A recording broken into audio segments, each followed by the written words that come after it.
So the question, you see millions of people are trying to come up with ideas for a business. What grabs you guys? And feel free to tell us a little bit about what's going to grab you for Techstars here in Adelaide, or just in general. What do you look for?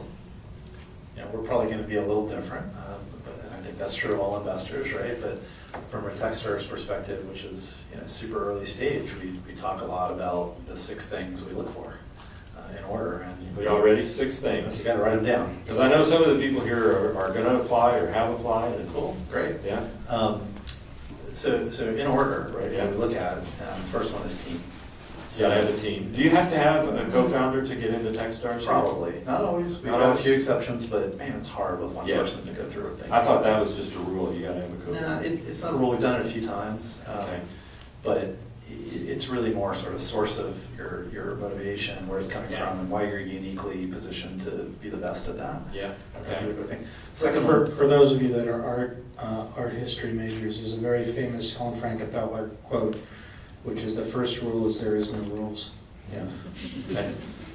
My second rule, no. That fits the culture here. They'll tell you there's this rule, and then they go, Yeah, but, don't worry but about next it." time. Yeah. Next time we'll catch you. So team. Yeah. Second one's team.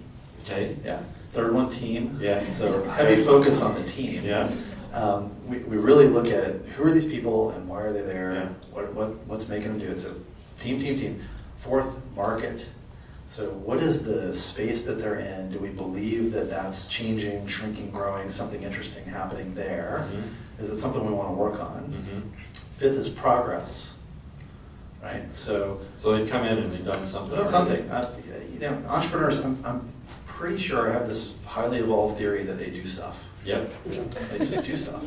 They don't go, maybe someday I'll do something, right? They've already built a team. They've already started coding. They've taught themselves how to write code if they don't know how, instead of standing around saying, I have this idea, Mhm. right? So it's that progress. And sixth is the idea itself. Mhm. I only put it on the list to emphasize how last it is, right? It's not that important, and about 50%, you've mentored in these things, these companies change, about half of them Yeah. don't look like what they look like coming in. Well, Sphero, the guy who did the Oh, it was Star a Wars garage story, door it was opener. It was going to be a different thing. It was a right? garage door opener. Yeah.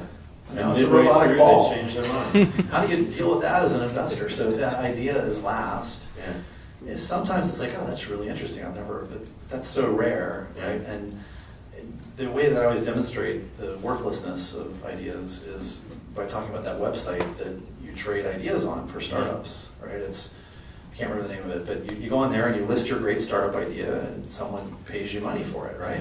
You've seen this. No, it doesn't exist. The ideas are worthless, right? So there is nowhere to trade. There's no eBay for startup ideas, right? Because they are worth nothing. Yeah. When you have a great idea, so did 100 other people, so what? Yeah. Right? So we look at that last, Yeah. and we know that what they're actually doing is going to move around. And on team, are you looking for lots of patents and big degrees? And No. Yeah.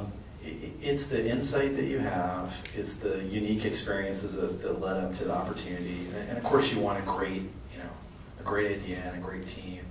That's optimal. Yeah.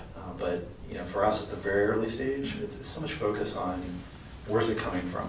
We had a company called ScriptPad that is always sort of demonstrates this. This was a guy whose father had nearly been killed by a handwritten physician prescription.